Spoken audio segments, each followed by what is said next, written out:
Thanksgiving. My husband, my daughter, and my son. Yep. Was Ollie all stuck in it?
Start that now, so I don't. Last couple, like, you started it and then I'm over here frantically hitting the button. So this time we're just gonna start the recording and it'll be smooth. That's learning good. Let's ask learner. Yeah, some, it only took me, you know what? How many years have we been doing this? I'll pick it up. Well, good thing is, I have a bad memory, so I think it's just once. We have a timer. I keep reading that, but I never see it come up. We've got it over here on the. Yeah, it goes right there. Okay, I see it now. Got it.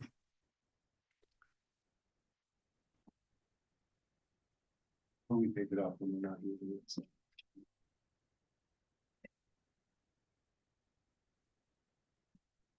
Brian, you just keep moving further back into the audience there. Yeah, I just, I don't like to sit in one spot. Move it around a little bit. Yeah. There you go. The December 16, 2024 P and Z work session meeting is called to order at 5:15 PM. Does anyone wish to make a comment? Please limit comments to 3 minutes. We will have a timer on on the screen for your reference. Please state your name and city of residence for the record. Seeing none online. Being none present, I will now turn the meeting over to the Planning and Development Director, Brian Chandler. All right, good evening, everybody. And I'm a little perplexed about number 3 in the work session. I'm like, oh, am I supposed to present the planning toolbox? Okay, so am I missing? You did the slide. from the last- Okay, all right, good. That's, as long as it's We you. do have that. Okay, good. I kind of panicked. I was supposed to bring you something. All right, so let's go over tonight's agenda. And so we've got 3 consent plats. First one at 5606 State Highway 317. The next one at South 28th Street and the Crestview addition. And then one final plat of Pegasus Estate, which is 5642 Pegasus Drive. Any questions about those and specifically why they're on consent? And if y'all are good with that, then we'll just move to the regular agenda. All right. And so number 8 is at 3200 South General Bruce Drive. And this is the plat for the multifamily adjacent to Bird Creek Crossing and backing up to the Salmons Golf Course. That y'all may remember that this is a portion of what were to be basically single family rental cottages. And so the applicant is here in case you have questions during the regular agenda or now if you don't want to wait. But that's there's been a lot of work and back and forth on this one between the applicant and staff, all of the development review committee.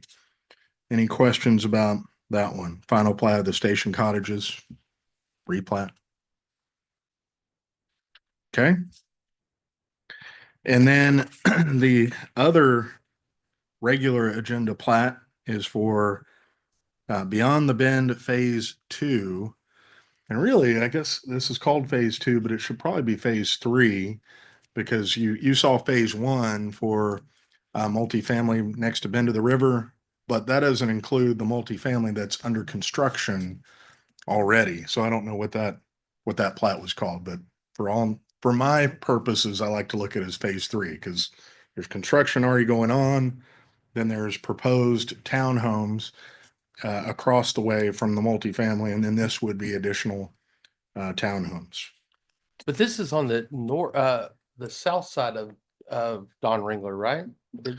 This is south and south Yeah, and, so and it's separate than east. the road that just got put in after Johnson Brothers. It's all part of that development though. So that road that next to Johnson Brothers, that was a deal worked out between the developer of Beyond the Bend and Johnson, to be able to provide access to the multifamily. It's under construction now, but these phases, and Jason will, he's got it up right there. There's a future collector that would have to be constructed to be able to allow for these. So it's shown on the plat, but in terms of the mechanics of getting permits, then hello.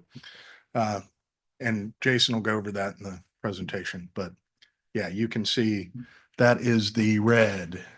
This is the red. The green was the apartments that are under construction now. Right. And then the yellow's the phase one. I've got a photo that they're clearing the ground, laying in the sewer and water and streets right now. So the site photos are mostly going to be of phase one and the surroundings, because I wasn't going off-roading to get all the way back to this phase. Yep.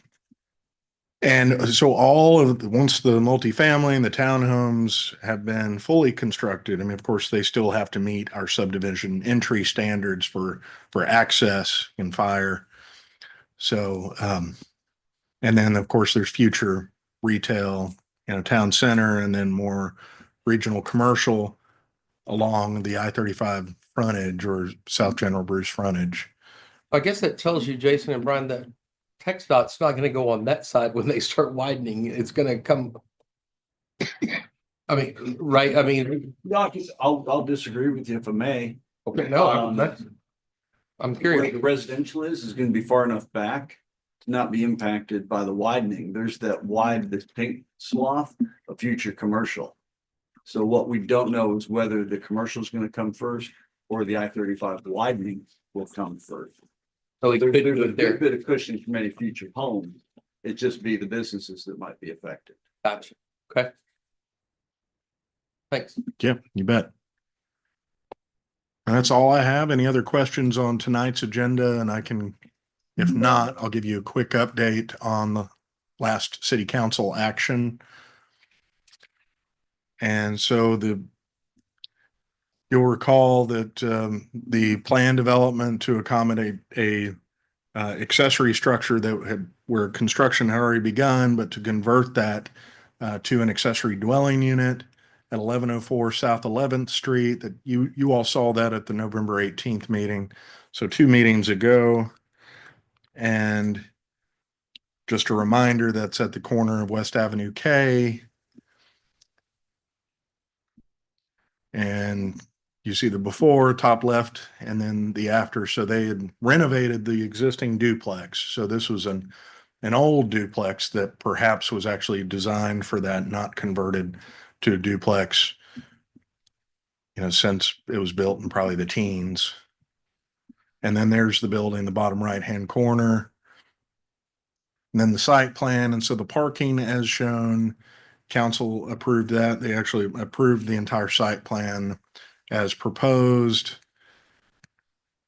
And of course, that includes really the floor plan, with the understanding that they would still have to submit a building permit. So this is just the start for them to submit a separate building permit for a dwelling unit, because their permit for essentially a shed doesn't make it habitable. So they have to submit a separate building permit, have to meet all building codes in order to get to the finish line. And then the conditions, y'all may recall that there were concerns, neighbor to the rear, about putting up a privacy fence, and that was taken out. Council agreed with that, so there'll be no privacy fence there. So council approved as you all had recommended. And that's all I have. Any questions about that, or really anything else out there at development that you see? So when you look at the work session, item number 2, you'll see that language has changed, and you'll notice the packet is a lot thinner. So we no longer have the director's report in there other than just annexations. And so worked with Kyle. Kyle did all the work to draft the language for item number 2 to be a little bit more flexible, so that if y'all have questions about what's going on at X and Y corner, then I'd be able to answer that, say it's on the agenda, but ultimately to take out what was in the director's report because it just seemed to be a bunch of filler and extra time on both sides. So that is all that I have. Any questions about anything going on out there? All right, very good. Thank you all very much.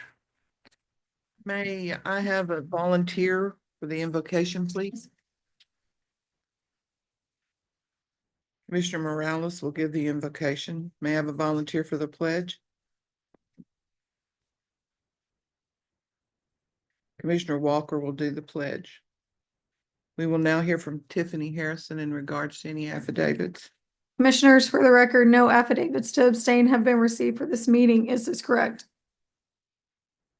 Thank you. Is there any additional business? If not, the work session is closed at 5:25 p.m.